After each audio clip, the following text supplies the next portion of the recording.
గతంలో ఇదే చంద్రబాబు ప్రభుత్వంలో సిపిఐ కానీ వామపక్షాలు కానీ విద్యుత్ ఛార్జీలు అనేక ఉద్యమాలు చేశారు, లాఠీ ఛార్జీలు కూడా తిన్నారు. కానీ ఇప్పుడే ఇదే ఎన్డీఏ గవర్నమెంట్లో విద్యుత్ ఛార్జీలు పెరిగింది, కానీ సిపిఐ పోరాటం ఎక్కడ కనిపించట్లేదు. ఇప్పుడు విద్యుత్ ఛార్జీలు పెంచినప్పుడు మేము అన్ని చోట్ల దాన్ని వ్యతిరేకించాము. రేపు మళ్ళీ 7వ తేదీ నాడు విజయవాడలో, 10వ తేదీ నాడు కర్నూలులో పెట్టారు. కాబట్టి మేము సిపిఐ సిపిఎం ఆల్రెడీ మేము ఇద్దరు డిస్కస్ చేసుకున్నాం. ఇతర వామపక్షాలతో కూడా ఇవాళ సంప్రదిస్తూ ఉన్నాం. రేపు 7వ తేదీ మళ్ళీ దానికి ప్రొటెస్ట్ మాదంతా ఉంటుంది. ఎందుకంటే అబ్నార్మల్గా పెంచారు. ఏదో 1000 కోట్లు 2000 కోట్లు అంటే అది పెద్దగా కనపడేది కాదు, పబ్లిక్ కూడా అంత రియాక్ట్ అయ్యేవాళ్ళు కాదు.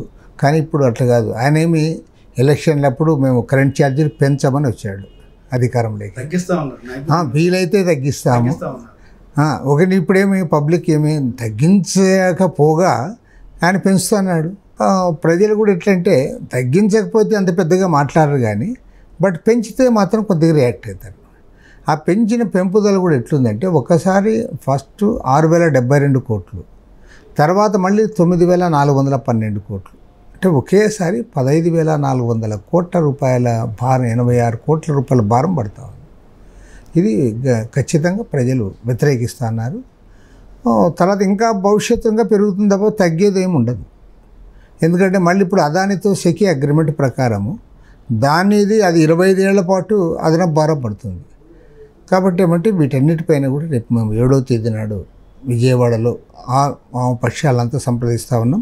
సిపిఐ సిపిఎం మేమిద్దరం కూడా ఆల్రెడీ ఒక అంగీకారానికి కూడా వచ్చాం. ఖచ్చితంగా దీన్ని వ్యతిరేకిస్తూ మా పోరాటాలు ఉంటాయి. ఉభయ కమ్యూనిస్టుల మధ్య పూర్తి స్థాయిలో సమన్వయం ఎప్పుడు వస్తుంది? సమన్వయం అంటే అది ఇష్యూస్ పైన అయితే మేము కలిసి చేస్తున్నాము. పెద్ద వారికి మాకు జాతీయ స్థాయిలో కానీ లేదా రాష్ట్ర స్థాయిలో కానీ మేము ఎక్కువ విషయాల్లో మేము సంప్రదించుకుంటా ఉన్నాము, చర్చించుకుంటా ఉన్నాము. ఆయా సమస్య వచ్చినప్పుడు ప్రజల్ని సమీకరించడానికి కూడా ఉభయలం కలిసి కృషి చేస్తూ ఉన్నాము. కానీ ఇది ప్రజలు కోరుకున్నది ఏమంటే మీరు 2 పార్టీలు ఎందుకు, మీరు అందరు కలిసి ఒక పార్టీగా ఉండండి, ఇన్ని కమ్యూనిస్ట్ పార్టీలు అవసరమా అనే వాళ్ళు కూడా అడుగుతున్నారు వామపక్ష అభిమానులు. సహజంగా వాళ్ళు అడిగే దాంట్లో వాళ్ళ యొక్క ఆకాంక్ష దాన్ని మనం అంతా అర్థం చేసుకోవాలి. మరి ఈరోజు పార్టీల్లో ఉండాలి, పార్టీల నాయకులుగా ఉన్న వాళ్ళు దీనిపైన దృష్టి సారించాలి.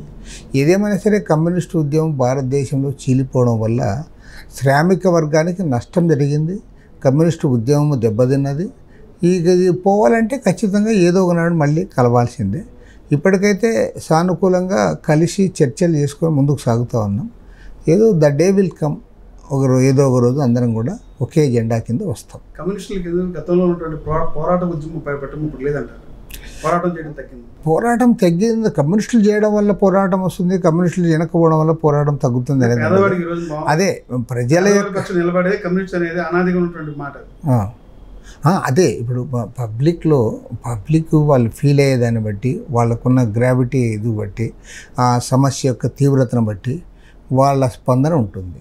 ఇప్పుడు మీరంటే కరెంట్ ఛార్జీలు దానిపైన మీరు ఏం చేస్తున్నారు? కరెంట్ ఛార్జీలు దానిపైన మేము ఆల్రెడీ యాక్చువల్గా అన్ని జిల్లాల్లో కూడా మీరు చేయండి అని కూడా మేము చెప్పాము. మా వాళ్ళు చేశారు, కానీ ఓన్లీ కార్యకర్తల వరకే చేశారు తప్ప పబ్లిక్ ఇంకా పెద్ద ఇది రాలే. ఇప్పుడు భారం పడినప్పుడు ఆటోమేటిక్గా పబ్లిక్లో కొంత స్పందన వస్తుంది. కాబట్టి ఏమంటే పబ్లిక్లో వచ్చే స్పందన బట్టి ఉంటుంది. కమ్యూనిస్టులు బలపడకుండా, కమ్యూనిస్టులు అంటే జనం చేరకుండా ఉండడానికి కూడా ప్రభుత్వాలు, పాలక పార్టీలు వారు కూడా వాళ్ళ పద్ధతిలో వాళ్ళు ప్రయత్నం చేస్తారు.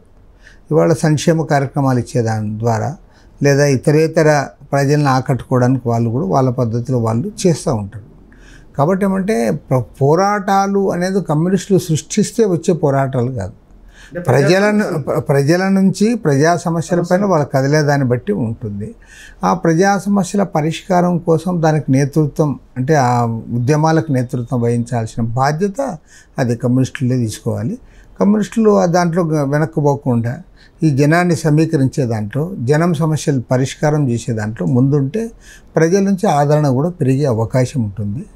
ఇవాళ దేశవ్యాప్తంగా లేదంటే ప్రపంచవ్యాప్తంగా వస్తున్న మార్పులు ఏమంటే ఈరోజు ఈ నూతన ఆర్థిక విధానాలు రావడము, కొత్త పద్ధతిలో ప్రజల్ని ప్రభావితం చేయడానికి పాలక పార్టీలు ప్రయత్నం చేయడము, కార్పొరేట్ వర్గాలు వాళ్ళు కూడా చేయడము, తర్వాత ప్రజల్లో కూడా కొంత మార్పులు రావడము, ఇవన్నీ కూడా ఉన్నాయి. అందుకోసం ఏమంటే మేము అనుకుంటేనే ఉద్యమాలు వస్తాయి, మేము సమస్యలుగా స్థాయి తీసుకొచ్చి పరిష్కరించగలిగేది, ఉద్యమం ద్వారా చేయించగలిగేది కమ్యూనిస్ట్ పార్టీ. అవును. ఇప్పుడైనా సరే సమస్యలు ఉన్నప్పుడు కమ్యూనిస్టుల దగ్గరికి వస్తారు, కానీ అది రాజకీయ చైతన్యంగా మారి కమ్యూనిస్టులు బలంగా మారడంలే, అది పెద్ద లోపము. మామూలుగా వాళ్ళకి సమస్యలు ఏమున్నా సరే ఖచ్చితంగా వాళ్ళు ఎర్రజెండా పార్టీలనే నమ్ముకుంటారు, ఎర్రజెండా వాళ్ళు అంటే వస్తారు. ఈవెన్ యూనియన్స్ కానీ, కార్మిక సంఘాలు కానీ, ఎన్జిఓలు కానీ, లేదా టీచర్స్ కానీ ఎవరైనా సరే వాళ్ళు వారి సమస్యలు వచ్చినప్పుడు ఖచ్చితంగా జెండా మాత్రం ఎర్రజెండా పట్టుకొని పోరాటంలోకి వస్తారు. కానీ వాళ్ళని ప్రభావితం చేయడానికి పాలకవర్గ పార్టీలు వారి పద్ధతిలో వాళ్ళు కూడా తెలివిగా ప్రవర్తిస్తూ ఉన్నారు.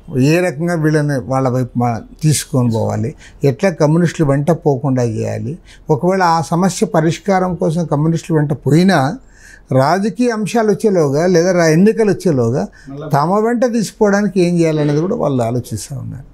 కాబట్టి ఏమంటే ఇది మాకు కత్తి మీద సాము లాంటిది. మా కష్టాన్ని అది ఓన్లీ సమస్యల పరిష్కారం వరకే ఉంది తప్ప రాజకీయంగా లబ్ధి పొందడంలో మేము సక్సెస్ కాలేకపోతా ఉన్నాం.